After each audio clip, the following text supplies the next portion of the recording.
for connecting again, because you are a badass business mama. Like, I'm excited. Thank you for your invitation again. This is actually my first live, so we'll see how it goes. That's gonna be good.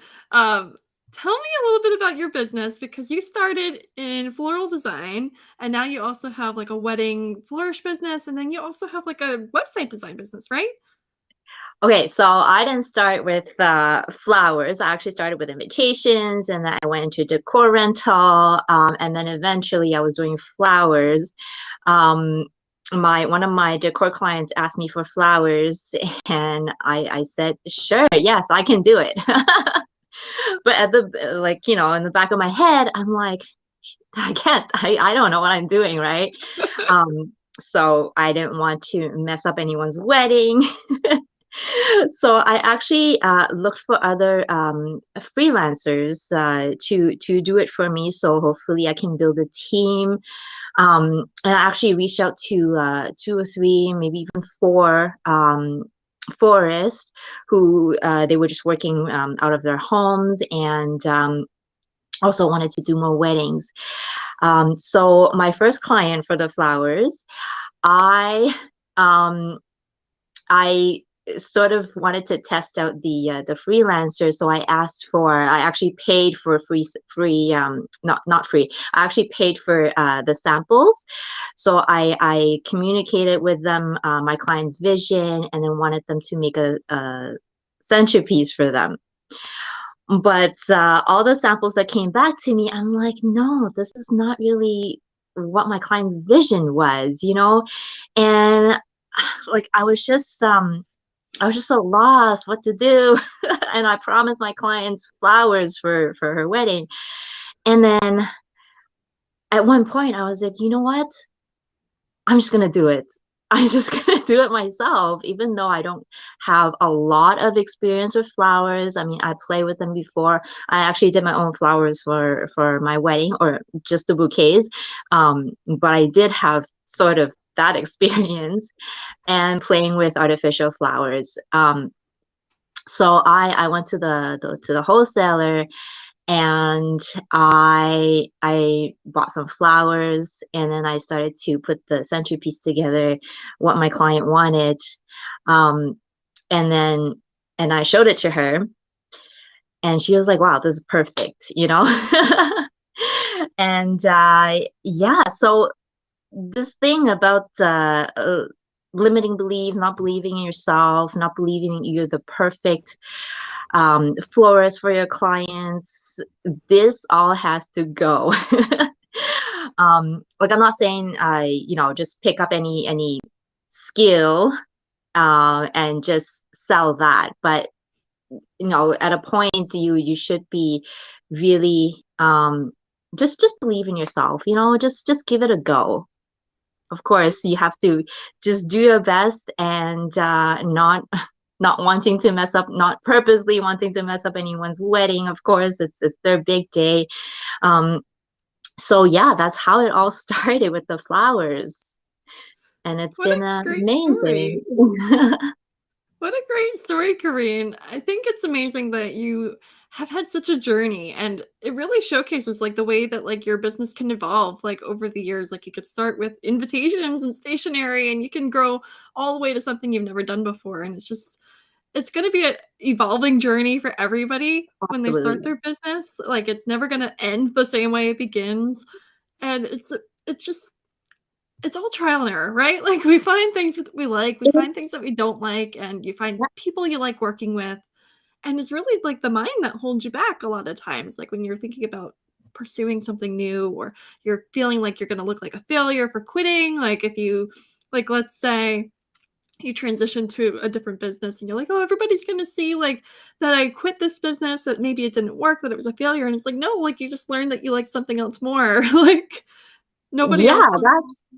That's totally fine. I mean, for my mentoring, because I mentor some florists now, and I tell them, you know what, the only thing that's in your way is yourself. How far do you want to go with your business? And also, sorry, I lost my train of thought, but Yes, where you start out might not be where you end up, which is fine. And I always talk about really honing in on your niche, your ideal clients. But you know what? That can also evolve over time, and you will find the thing that you yourself click with most. I mean, I love doing invitations and stationery, and I also did wedding planning at the same time, and I love doing wedding planning. But then I realized where, like, what I love most was just playing with flowers and making things pretty. So it's okay to evolve over time, as long as you're true to yourself, as long as you really enjoy what you're doing, and you're really out to help others. And it's also important that it's not all about the money, but really about helping others. And then people will come to you. People who are attracted by you will come to you. Yeah, very true. So you mentioned that when you're mentoring some clients, like something that comes up often is that you're in your way. And I know that that's true in my life. I think it's true in pretty much every entrepreneur's life, that we continually have these thoughts that stop us from actually taking action, or like coming up with excuses as for reasons that we can't pursue something, or just sabotaging one way or another, even if it's subconsciously. So I'm curious, like, what are some of the things that came up for you when you were starting your business? A lot of times we do blame others. Take Hmm. COVID, for example. Oh, it's COVID, we're in a lockdown, all my weddings got canceled. I saw that a lot in my local wedding vendors private Facebook group. People are complaining, okay, my weddings got canceled, people want their money back. um just stop blaming other people, or stop blaming COVID, stop blaming the situation you're in, but really uh owning it. You can sit there and do nothing, or you can um make the most out of it. And for me, during COVID, I'm like, like everyone else, like, crap, what am I gonna do? um but I really I looked at my situation, and I'm like, okay, what can I do online? And that's how I started my branding and website business. That's how I found my first client, online, and she wasn't even in the same country as I am. But yeah, so just don't let anything else, don't let things be excuses. Just stop stop giving yourself excuses, and really just know, or take advantage of the situation you're in. And that's it. Yeah. Really valuable advice, Caryn. I know that it can be really difficult. Like, the mind just constantly can come up, like, and every time you overcome a limiting belief or mindset, like, it'll come up again as you continue to do new things in your business and level up and try something new. So, do you have any last advice, like, when people are pursuing something new? Like, I know for me, creating that community around something that you're looking to create, whether it's people that inspire you, people that are a couple steps ahead of you, people that have done what you're doing before, or just like they can relate to your situation, like whether they're other mompreneurs or other florists or event professionals, so that you can relate to them and talk to them, because your inner circle, like your friends and your family, a lot of times in my experience, they don't get it, they don't understand, they don't ask questions, like they're not really that supportive in the way that you want them to be. So I'm curious, like, what helps you? Really talking to others, like you said, who are like-minded, who's going through what you're going through. I really honestly don't see other florists or other planners as competitors, but rather, like, I'm really good friends with one of the planners, or like a couple of the planners in Mountain City, and we don't see each other as competition. Rather, we support one another. We refer each other clients, because I mean, one of my closest wedding planner friends, we're both Chinese and Asian, but we actually don't have the same type of clients. We don't have the same clientele, and what is important is that we support one another.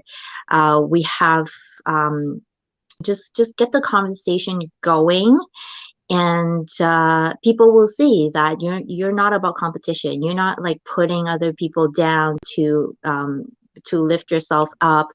And I think a lot of times you will also get more out of helping others who are in the same boat, in the same situation. Like I am right now, just helping other florists to build up their business is really rewarding for myself. You know, that like you think to yourself, okay, there's like hope in this world. Just seeing the community of florists and wedding planners come together and support one another, especially during COVID. I was actually in a smaller group with myself and 2 photographers in the same city. And the photographers, they never saw each other as competition. Rather, we created something, it's called Intimate Weddings. And that's how we promoted one another. The photographers, like, they didn't fight at all. They were just like, okay, no, you take this wedding. Okay, no, you take this wedding. So it's just about like, you can go far alone, but you can go further when you're in a group, in a community, supporting each other and just encouraging one another. And there's always, no matter what stage you're in, there's always something to learn from your fellow colleagues and your fellow florists and wedding planners, or whatever profession you're in. So good. And that's the most amazing way I think I've ever heard that. Like, you can do a lot alone, but you could do even more together, or you could go further with other people.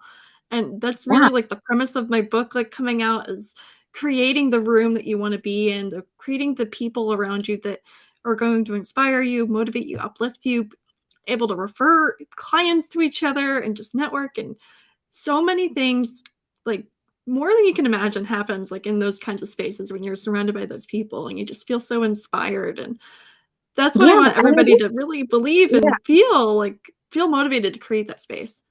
And I guess think about it this way, you know, like you're by yourself, you have your network, but then if you collaborate with other people, then you have all their networks together, right? Mhm. So it's like you're expanding, you're not really limiting yourself. And I truly believe that there's enough clients for everyone, and not everyone is for you. So stop fighting and just Yes. build that community to help each other. And whoever you are friends with, people who you network with, those should be the people you want to be around. And those should be your kind of people, because they will attract the same clients that you want to attract. So true. It's amazing. Oh, thank you for coming on here, Caryn, because there's so much wisdom that you have and that you share. Can you share with everybody where they can find you and some of your programs that you offer? Yeah, so my Instagram handle is Wedding Flourish, and I currently am promoting my free free masterclass for how to price for profit and 5 common mistakes for pricing florals. So you can head to my Instagram to sign up. The link is in bio, or you can go to weddingflourish.com/masterclass, and the masterclass is in 2 weeks, and I really look forward to seeing everyone. Amazing. Thank you again for coming on, Caryn. It's always a pleasure connecting with you. And just a reminder for everybody that tuned in, welcome to the Room Mama launches on February 19th. You could get your ebook for just 99 cents. So go get it. Create that space, create the community that you want to be around, and take action in your business, because you are That's so the key. powerful and so capable. Awesome.